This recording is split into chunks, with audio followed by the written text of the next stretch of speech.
Biz hozir ikki nuqta orasidagi masofani topamiz. Ya'ni bu bizga Descartes koordinatalar sistemasidan foydalanamiz. Ya'ni biz ikkita nuqta olamiz.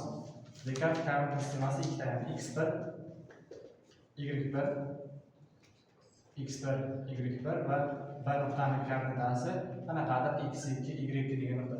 Mana shu ikkita nuqta orasidagi masofani topish uchun a1 moduli mos koordinatalar ayirmasini kvadrati plus y2 minus y1 ning kvadrati dan kvadrat biz chiqarish kerak. Mana shu isbot. Biz hozir mana shu formulasini shu isbotlashga harakat qilamiz. Isboti quyidagicha. Buning uchun biz Descartes koordinatalar sistemasini chizib olamiz. Descartes koordinat sistemasidan x1 bilan y1 deb belgilanadi.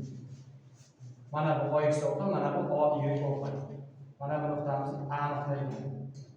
Endi x2 y2 degan nuqtani belgilaymiz.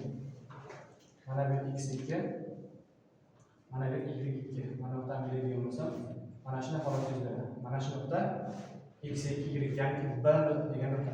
Mana shu ikkita nuqta orasidagi masofani topishim uchun men x o'qiga gorizontal chiziqlar va vertikal chiziqlar o'tkazaman. Natijada mana bu yerda hosil bo'ladi. Mana bu burchak to'g'ri burchakli uchburchak hosil bo'ladi. Mana bu masofamiz nimaga teng?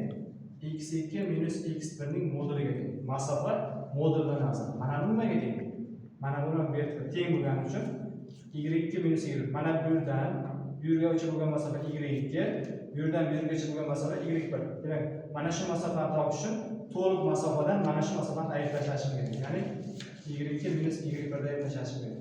Endi mana bu oddiy to'g'ri burchak ko'rsatsak, Pifagor teoremasi. Oldingi videoda Pifagor teoremasini isbotlagandik. Misol uchun mana bu tomonni a bu tomon deydigan bo'lsam, Pifagor teoremasi ko'rish quyidagicha.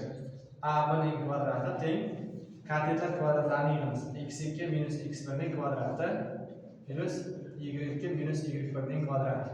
Ikkala tomonlarni kvadratida chiqaradigan bo'lsam, a1 teng x2 minus x1 kvadrat plus y2 minus y1 kvadrat degan formulamiz isbotlanadi.